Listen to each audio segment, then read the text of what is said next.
I'm going to be doing one of the coolest features on the HackRF PortaPack.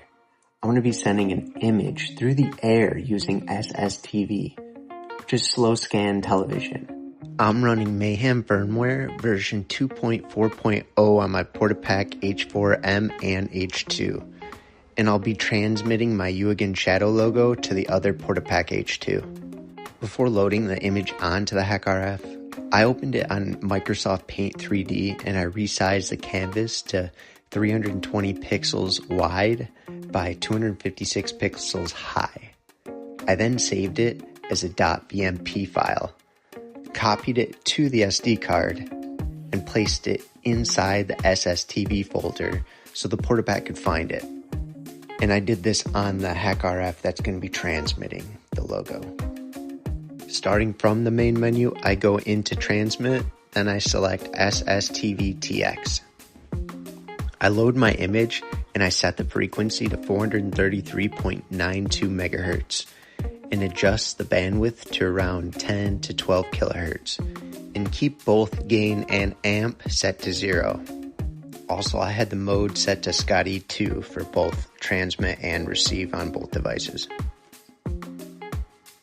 Once the transmitter is ready, I move over to my second PortaPack, running as the receiver. I go into Receive, then open SSTV RX.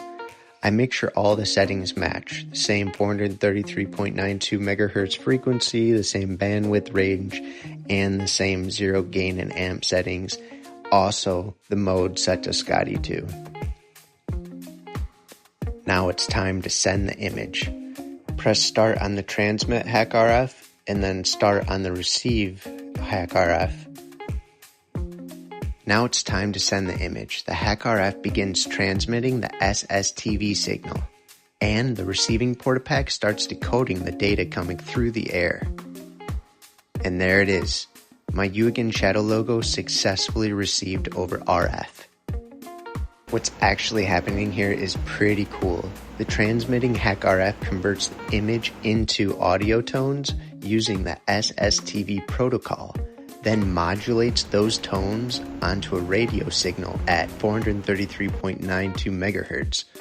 Those radio waves travel directly through the air to the receiving PortaPack, where they're demodulated back into the original audio tones and decoded line by line into the image you see on the screen. In this demonstration, the signal is traveling directly between these two radios. It's not being sent to a satellite, in space, or over the internet.